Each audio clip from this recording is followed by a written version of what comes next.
नमस्कार, मैं हूं अर्जिता मिश्रा और स्वागत है आपका इंडिया पब्लिक खबर में। दिल्ली की राजनीति में 2020 की तरह एक बार फिर सिंघू बॉर्डर को लेकर बढ़ी हलचल ने सियासत में नया तूफान खड़ा कर दिया है। लद्दाख से चली एक आंधी ने दिल्ली की ही नहीं बल्कि पूरे देश में खड़े एक बवंडर की पटकथा लिख दी है। और इस नए विवाद ने अब एक तरफ जहां बीजेपी को कटघरे में लाकर खड़ा कर दिया है, तो वहीं दूसरी तरफ बीजेपी को काउंटर करने के लिए मल्लिकार्जुन खड़गे से लेकर केजरीवाल और अखिलेश यादव तक एक साथ खड़े होकर बीजेपी पर हमले करते दिखाई दे रहे हैं। देर रात एक बड़ी खबर से नींद के आगोश में डूब चुके पूरे देश में अचानक हलचल तेज हो गई, जब क्लाइमेट एक्टिविस्ट और लद्दाख की समस्याओं को लेकर आवाज उठाने वाले सोनम वांगचुक 700 किलोमीटर लंबी दिल्ली चलो पदयात्रा करते हुए जैसे ही सिंघू बॉर्डर के जरिए हरियाणा से दिल्ली में दाखिल हुए, तो दिल्ली पुलिस ने उन्हें रोक लिया। उनके साथ करीब 130 कार्यकर्ता भी थे।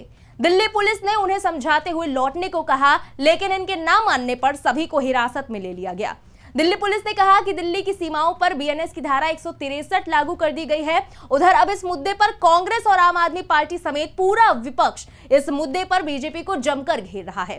सबसे पहले बात करें कांग्रेस की, तो कांग्रेस सांसद राहुल गांधी ने सोनम वांगचुक और उनके साथ यात्रा में शामिल बाकी लोगों की गिरफ्तारी को किसान आंदोलन से जोड़ते हुए सीधा पीएम मोदी पर निशाना साधा।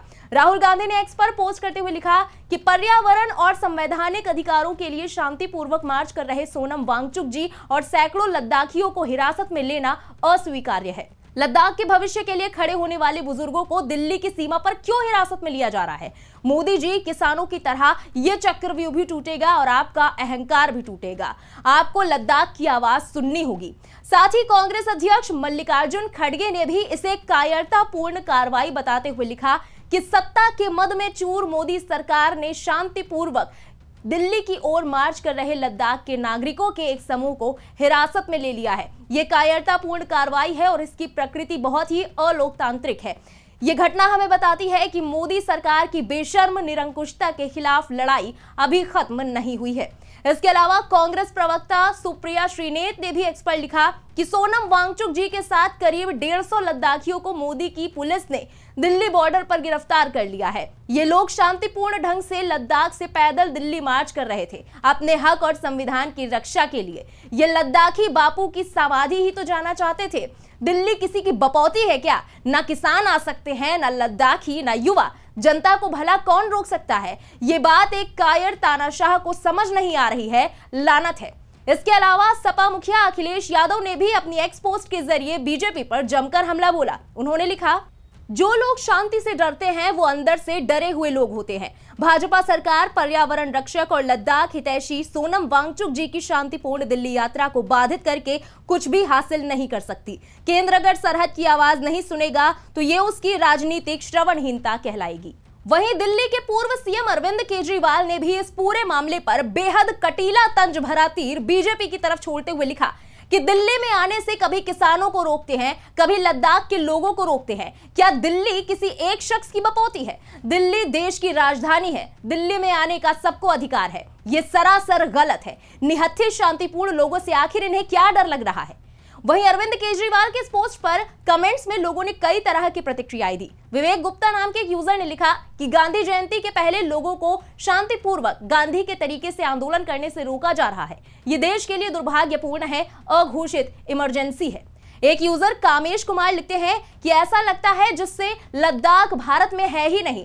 बीजेपी जब डरती है तो पुलिस को आगे कर देती है। बीजेपी तानाशाह हो गई है, आंदोलन से भी डरने लगी है। हालांकि एक अन्य यूजर ने यह भी लिखा कि दिल्ली के चीफ मिनिस्टर थे 9 साल, अब भी अपनी पार्टी के सर्वे सर्वा हो, हमेशा दिल्ली को बंधक बनाने, रास्ते रोकने वालों का समर्थन करते हो। दिल्ली के नेता हो कि दिल्ली को बंधक बनाने का समर्थन करते हुए शर्म नहीं आती? दिल्ली की आम जनता से कोई मतलब है या नहीं? आम लोगों की परेशानी पता है? चलिए अब यह भी जान लेते हैं कि आखिर ये पूरा मामला क्या है। कौन है सोनम वांगचुक? क्यों उन्हें किया गया गिरफ्तार और क्यों इस पूरे मामले को किसान आंदोलन से जोड़कर देखा जा रहा है? असल में सोनम वांगचुक एक एजुकेशनिस्ट और क्लाइमेट एक्टिविस्ट है और वो students educational and cultural movement of Ladakh यानी सेकमॉल के फाउंडर और डायरेक्टर भी हैं। 1993 से 2005 तक वांगचुक ने लैंडेक्स मेलॉग, जो लद्दाख की इकलौती प्रिंटिंग मैगजीन है, उसकी स्थापना की और संपादक के तौर पर काम किया। वांगचुक पिछले 30 से भी ज्यादा सालों से एजुकेशन की फील्ड में रिफॉर्मेशन के लिए काम कर रहे हैं। यहां तक कि सोनम वांगचुक की लाइफ से ही इंस्पायर्ड एक मूवी बनी थी जिसने धूम मचा दी थी, वो थी आमिर खान की film 3 idiots. NIT mechanical engineering की पढ़ाई करने वाले सोनम वांगचुक ने कई इन्वेंशंस भी किए, जिनमें solar heated military tent, artificial glacier और SEMOL यानी सेकमॉल कैंपस का डिजाइन भी शामिल है। अब सवाल उठता है कि आखिर सोनम ने किन मांगों को लेकर लद्दाख से दिल्ली तक की यात्रा निकाली। आपको याद दिला दें कि जम्मू कश्मीर से अनुच्छेद 370 हटने के बाद राज्य को 2 हिस्सों में बांटकर लद्दाख को बिना विधानसभा के केंद्र शासित प्रदेश बना दिया गया।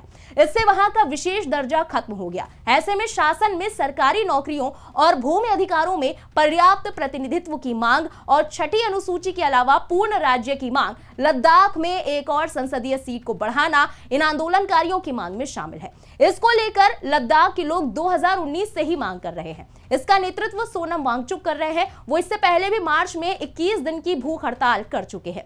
गौर करने वाली बात यह है कि बीजेपी ने साल 2019 के अपने चुनावी घोषणा पत्र में और बीते साल लद्दाख हिल काउंसिल चुनाव के दौरान भी लद्दाख को राज्य का दर्जा और छठी अनुसूची में शामिल करने का वादा किया था। इसको लेकर लोगों में अब खासी नाराजगी है। इस आंदोलन को लेकर सोनम वांगचुक के केंद्र सरकार से बातचीत भी चल रही थी, लेकिन वो फेल हो गई। 26 अगस्त को केंद्र सरकार ने घोषणा की थी कि लद्दाख में 5 नए जिले बनाए जा रहे हैं। इसे जोड़कर अब वहां कुल 7 जिले हो जाएंगे। लेह और कारगिल के अलावा 5 नए जिलों का नाम जास्कर, द्रास, शाम, नुब्रा और चांगथांग होंगे। सरकार के इस फैसले के पीछे इस आंदोलन को ही कारण माना गया था। देखा जाए तो विपक्ष द्वारा इसे किसान आंदोलन से जोड़ने की कई बड़ी वजह है। ठीक 4 साल पहले 2020 में केंद्र के 3 नए कृषि कानूनों के खिलाफ किसानों के आंदोलन ने सर्द मौसम में भी दिल्ली की सियासी तपिश बढ़ा दी थी। केंद्र सरकार सितंबर महीने में 3 नए कृषि विधेयक लाई, जो संसद की मंजूरी और राष्ट्रपति की मुहर के बाद कानून बने। किसानों को ये कानून रास नहीं आए और किसानों ने दिल्ली चलो अभियान के तहत दिल्ली और उसके आसपास के इलाकों में डेरा डालकर लंबी लड़ाई लड़ी। किसान संगठनों और सरकार के बीच कई दौर की बातचीत हुई, जो कि बेनतीजा रही, लेकिन तीनों कृषि कानून निरस्त करने की मांग को लेकर किसान सिंघू, गाजीपुर और टिकरी बॉर्डर पर लगातार डटे हुए थे। लगातार 14 महीने तक चले विरोध प्रदर्शन के बाद जाकर नवंबर 2021 में केंद्र सरकार को ये कानून वापस लेने पड़े थे। वहीं अब विपक्ष एक बार फिर सरकार पर किसान आंदोलन की तरह ही सोनम वांगचुक की गिरफ्तारी को लेकर चक्रव्यूह रचने का आरोप लगा रहा है। बहरहाल अब देखना होगा कि ये पूरा मामला आगे चलकर क्या नया मोड़ लेता है। इस पूरी खबर पर आपका क्या कहना है, कमेंट में लिखकर अपनी राय जरूर बताएं। बने रहें इंडिया पब्लिक खबर के साथ। हमारे YouTube चैनल को सब्सक्राइब करें, बेल आइकन दबाना बिल्कुल ना भूलें।